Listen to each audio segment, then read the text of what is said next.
if not the very best president that Africa has ever had, Thomas Sankara. May he so rest in peace. Sankara took over power at the age of 33 after a bloodless military coup. The first thing that Sankara did was to reduce the salaries of all the ministers and all public officials, including his own salary. He took away their luxurious cars, Mercedes-Benz at the time, and he made them drive regular cars. He himself was driving, what do you call this thing? Okay, that was what he was driving. Anyway, no more first class. All officials had to fly economy. Not a single special preference was left for these officials. He put an end to colonial taxes and embedded in his people to stand against colonial mentality. He took care of food, he took care of housing, he took care of health care for his people. At that time, several African countries were dealing with disease epidemics, but not in Burkina Faso because he provided vaccines for polio, measles, and meningitis. In 1 week alone, 2.5 million people were vaccinated. His government was the first African government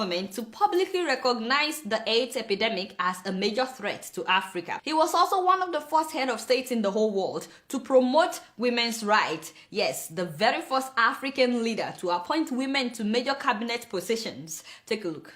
Ce qui veut dire que nous devons donner à chaque femme un emploi.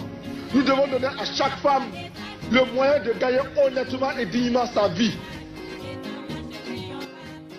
He creates a real shock by being one of the first heads of state in the world to promote women's rights.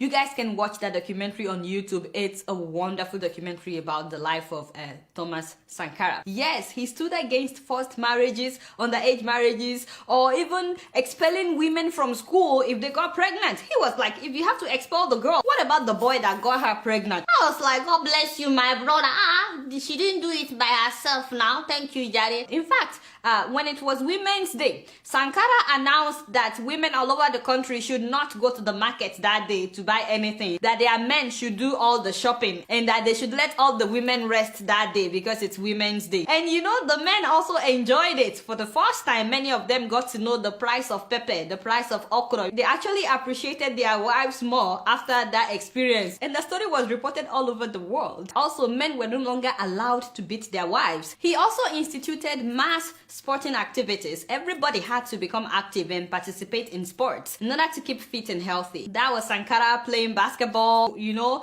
people were riding bicycles, and he had a campaign then that healthy body and healthy mind would reduce diseases. He also took environmental issues very seriously and insisted that they plant 1 million trees in order to encourage reforestation. God knows that we need that right now in so many places in northern Nigeria. He also constructed vast roads and railways and connected all the major cities together. At that time, they didn't have much money in Burkina Faso, but instead of relying on foreign aid, he told everybody to take part, and people were so glad to take part in building the railways and the roads. He actually discouraged his people from relying and depending solely on foreign aid. He also insisted that Burkinabe produce their own goods, and everybody, including officials, had to patronize Burkinabe products. Yes, so clothes, food, everything, all made in Burkina Faso. They were producing their own food, wheat, and he facilitated good irrigation and fertilization programs.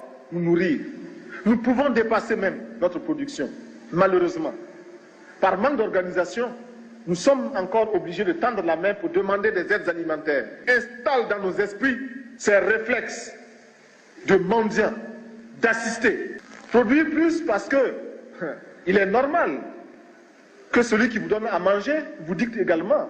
People started seeing made in Burkina Faso products just within 4 years that he was president. And in less than 4 years that he was in power, Burkina Faso, that used to be very poor, this same Burkina Faso became food self-sufficient. I'm telling you, it was a major revolution at that time. Corrupt officials were tried in court, and the funny thing was, no lawyer was allowed to represent them. So you had to prove yourself guilty or not guilty in front of everybody, and it was televised. So a lot of people were disgraced by this approach because they were not allowed to pay lawyers to represent or defend them. So many people criticize this approach though as a violation of human rights. Now, at the OAU summit that time, Sankara even challenged other African leaders to stop relying on the West or the East. Listen to him. Nous avons suffisamment de bras et nous avons un marché.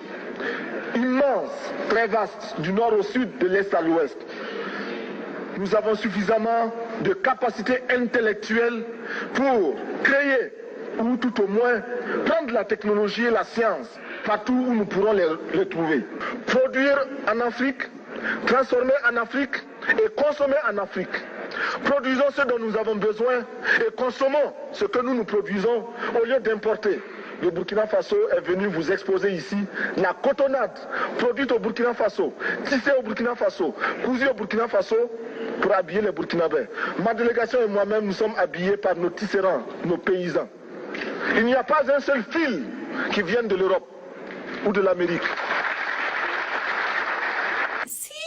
And he was only like 33, 34. Just imagine that. By the way, Burkina Faso was named the Republic of Upper Volta at that time by the French, the colonial masters. Sankara was the one that renamed it as a Burkina Faso, which means the land of upright men. He also commissioned several housing projects for the less privileged, and he was out among his people, always, relating with people. He was not untouchable. You know how nowadays our leaders in Africa, they have this long convoy following them, and everybody has to get out of the way. No, Sankara was never like that. He related with anybody and everybody. This man took Burkina Faso out of misery in less than 4 years. Less than 4 years. Of course, the French, did not like that they were losing grip of their former colony, because he stopped borrowing money and he stopped relying on their foreign aid, and they wanted to make sure that other African countries don't follow his footsteps. You get what I'm saying? In fact, all those that were benefiting from Africa's underdevelopment at that time,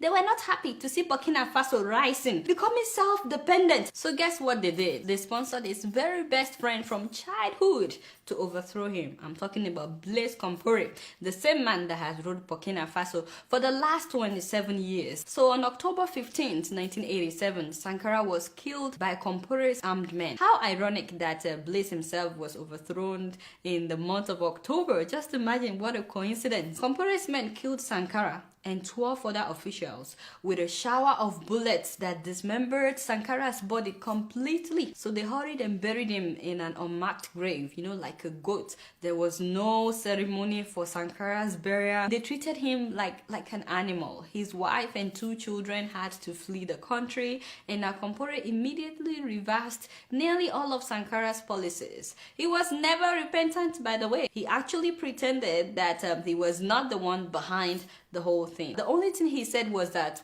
Sankara had jeopardized foreign relations with former colonial masters in France. I was like, what? That's the reason for you to kill the guy? Compaoré rejoined the International Monetary Fund and the World Bank, and he went right back to being a puppet in the hands of France.